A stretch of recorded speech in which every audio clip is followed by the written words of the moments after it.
With the Eternals set to awaken across the US and the UK on November 5th, and 2 days earlier across other countries in Europe for some reason, it's time to get the old content mill a-chuggin' with that steamy Eternals content. So, let's talk all about the film's characters and how they look versus their comic book counterparts. First up, we gotta talk about the one dominating the news, Kingo, as portrayed by the now aggressively muscular Kumail Nanjiani. He's a big boy now, but what about his costume? Well, when he's not in full Bollywood mode, he's got this pretty sophisticated purple and black tunic thing with armored shoulders and chest plate. In the comics, he's more, he looks like a Technicolor Errol Flynn samurai. Wow, when he's not looking like a baller as all heck Ninja Gaiden character. Our sorta leader, as portrayed by Robb Stark himself, Richard Madden, is Ikaris, the most powerful of the Eternals in this lineup and second only to their leader Zurus in the comics. Ikaris basically just looks like a blonde Superman pastiche in the comics. The fact his main power is freaking laser beams bursting out his corneas doesn't exactly help that comparison. He's actually got a whole bunch of powers, but they all really just come down to a hodgepodge of classic abilities like flight and strength and various other powers he shares with the other Eternals. Except like better, because he's an OP main, you dig? Anyway, in the movie, he looks like this, dark blue and gold tunic with armor. It's a snazzy look, but you kinda get the idea that with just these two, that the costume design was trying to veer away from the much sillier comic book origins. Of course, among the many casting coups of the Eternals is bringing in Robb Stark's little sorta bro Jon Snow, Kitt Harrington, to play Dane Whitman, who is at the start of the film's modern storyline, dating Gemma Chan's Sersi. In the comics, he's the nephew of the previous Black Knight, who was a villain who in his dying moments bestowed the mantle on Dane in the hopes he could make up for his misdeeds. Eventually, he would discover the Ebony Blade, a legendary Excalibur-esque sword, with the unique drawback of not being able to draw blood without cursing the wielder, which, big yikes. You're a sword. Do sword stuff. This is all to say the Black Knight, not an Eternal, but he also at one point goes through this whole bonding thing with Sersi and gains Eternal's powers, and it's really confusing. I'm glad this is just a fashion video, because, oh boy! Look, I like the Eternals. I do. I like the Neil Gaiman run quite a bit. Well, it was alright. And, the Jack Kirby stuff is really cool to look at, but, I don't really feel like delving too far into Eternals comics right now.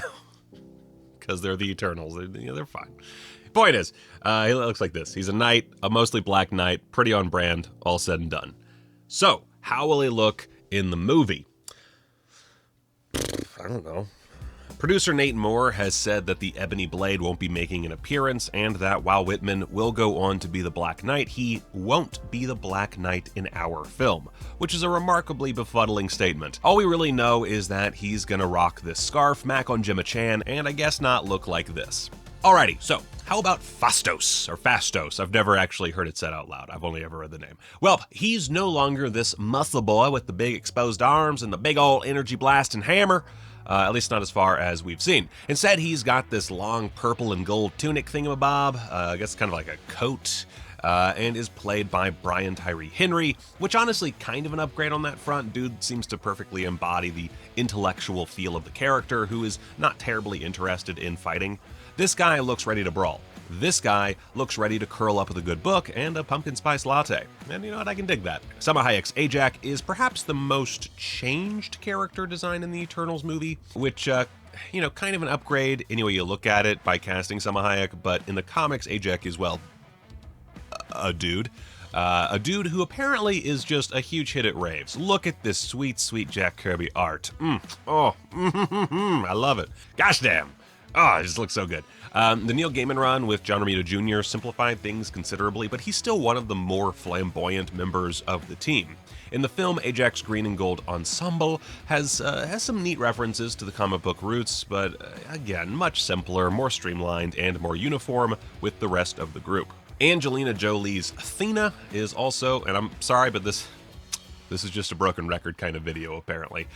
Pretty streamlined. In the comics, she's a gold-plated badass, and here she's a platinum gold-plated badass, I guess. It's actually closer in theory to her comic book counterpart, just muted and less armor-intensive, but also this is the one where I am like 100% anti-film and pro-comic. She looks like a heavy metal goddess in the books, and that's something that's just, it can't be beat. Hopefully we get some version of that in the movie, kind of like how Wonder Woman got her, fancy gold suit for like 5 minutes. And you know what, at least her use of cosmic energy to manifest weaponry is both intact and, pretty sick looking. Gemma Chan's Sersi is probably my favorite design in the Neil Gaiman run on Eternals, mostly because them bangs though. Older iterations feature other fashion choices like this red and black look with snazzy crossing belts, or this much more provocative variation, but it looks like the main inspiration for the film is the Gaiman-Romita version due to the green and gold her character is seen sporting in the film. It's not nearly as sexualized as her comic book counterpart, and most importantly, they've ditched her amazing bangs, all in favor of a more natural hairstyle closer to the Jack Kirby design and yet another streamlined coat dress thingy. There goes my shot at working for Vogue. The comics version of Gilgamesh has a pretty interesting history, including literally being the legendary Gilgamesh and taking part in Buffalo Bill's Wild West show. Comics. Anywho, his old outfit was pretty gimpish while in the film, as portrayed by Train to Busan's very own Don Lee. He's, well, he looks like the rest of them. Definitely starting to see a trend here. Now, okay, so how about Makkari? He's a speedster with a baller-as-heck helmet and a wild red and white costume design and... oh, no, just another tunic thing. Cool.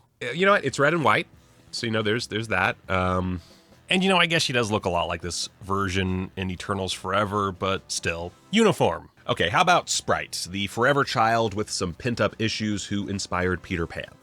Well, this one has some pretty smart casting. While comic book Sprite was initially portrayed as male, she was later reborn as female after a whole villainy arc that I'm not gonna dig into that right here. We don't have time for that. The outfit is, I guess, reasonably close to its inspiration, while again being very uniform with the rest of the Eternals. But most importantly, it is a massive upgrade from the original Bronze Age version of the character. So, I guess this one's good.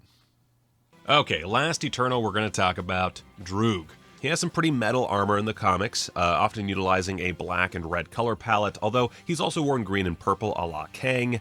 Either way, he certainly strikes quite a pose in his various outfits. In the film, he's portrayed by Barry Keoghan, and yeah, more of a flowy robe thing going on, but still fairly uniform with the rest and featuring the red and black one would expect. So yeah, I would say overall a mixed bag of changes, but nothing too terrible. The Deviants are definitely the biggest change up as far as I'm concerned, but even they look perfectly fine as far as intergalactic demonic hellbeasts go. Let's just hope in the sequel we get some whacked out Jack Kirby designs.